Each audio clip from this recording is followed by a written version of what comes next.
Thanks for checking out this video. Don't forget, like and subscribe.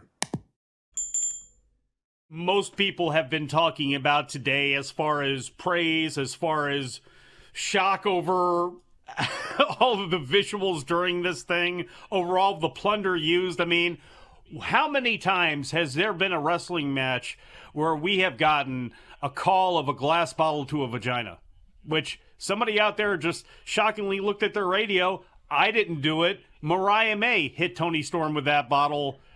Everything under the sun and then some between these two. I mean, early on in the match, Toni Storm had powerbombed Mariah May off the stage through a table, and I mean, that was just step one. And then the blood came and chaos, and it ends with a shoe, and it ends with Toni Storm laying on top of Mariah May, getting the 3 count on the stage as the camera pans back and we see the end. Finn listed up on the screens.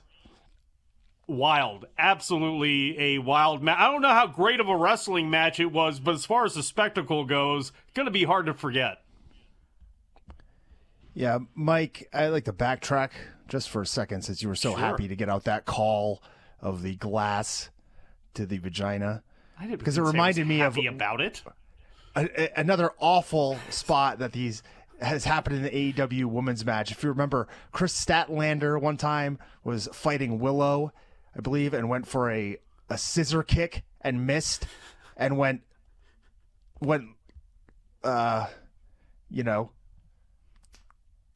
lips first into the thumbtacks. There was a joke that at Saturday Night Live, but you ever look at honey smacks and what they look like? Never mind. Toni Storm and Mariah May had themselves a hell of a match. It went 13 minutes. That's it. If you would have told me it went a half hour, I would have absolutely believed it. In fact, I thought all 4 of the closing matches went a half hour. The show didn't end until about a little after midnight, I think it was Eastern time, but it only went 13 minutes, but boy, did they pack it in with absolutely everything. And I guess the question now is, these two have been so great against each other, but we saw before Mariah May that Toni Storm, when put in there with other opponents, had a tendency to just basically gobble them up when it came to the crowd response, when it came to people absolutely not caring who she was in there with. And with Mariah May, I dare say we've kind of seen the same thing. I think some of her matches against her opponents may have been maybe more accepted than some of Toni's against the Deannas and the Serenas, the matches she had. But where do these two go? Because in a perfect world, everybody would be back on the same page with Camille. And Camille, to me, would be a good opponent for a Toni Storm. You can play off the movie. She's a big heel that people will boo and not have to worry about, Toni Bigfooting her or anything like that. I mean, what do you think for these two? Because you can't have Willow and Chris Statlander fight everybody. So what exactly do you do with these two? Yeah, I don't know. It's kind of a good question. I don't see a direct path for either of them next, although, I'm sure there's something in mind. Obviously, Toni is the champion now, so you have like Megan Bayne, Penelope Ford out there as heels as well, so maybe Megan Bayne could kind of be slotted into this position, although that seems kind of early. But I don't really see another big heel that could step up and challenge Toni right now. So like you mentioned, hey, we haven't seen Camille for a bit. Maybe she's still under contract with AEW. Maybe they're just holding her off to bring her back in a situation like this. And we'll quickly forget about her past association with Mercedes Moné. Because I don't see what Toni does right now.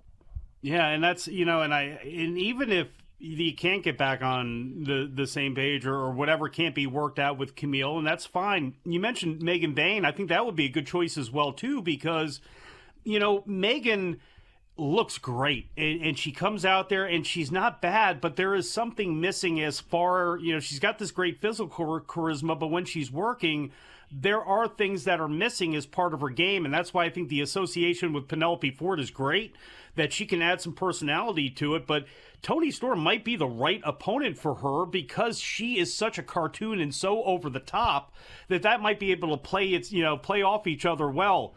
When it comes to Mariah May, man, that is interesting. If Mina Shirakawa comes back to the States at some point, you do have a natural thing there between, those two. Willow seems to be tied up right now with the Death Riders. And with Marina.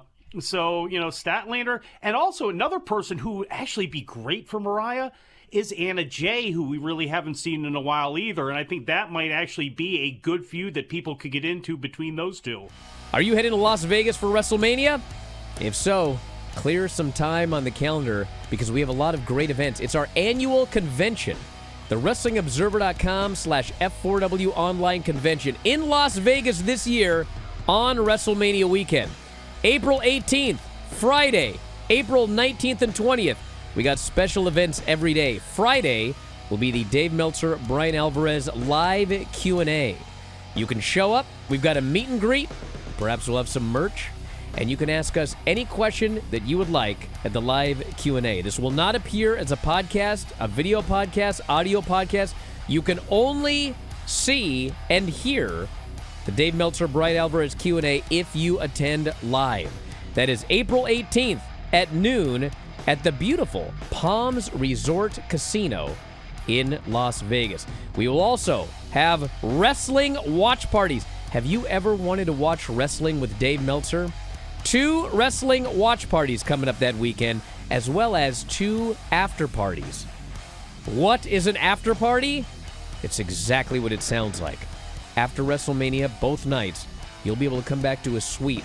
I'll be there, Dave, a bunch of other friends and subscribers, and you'll get to party. We'll have alcohol, food, and more.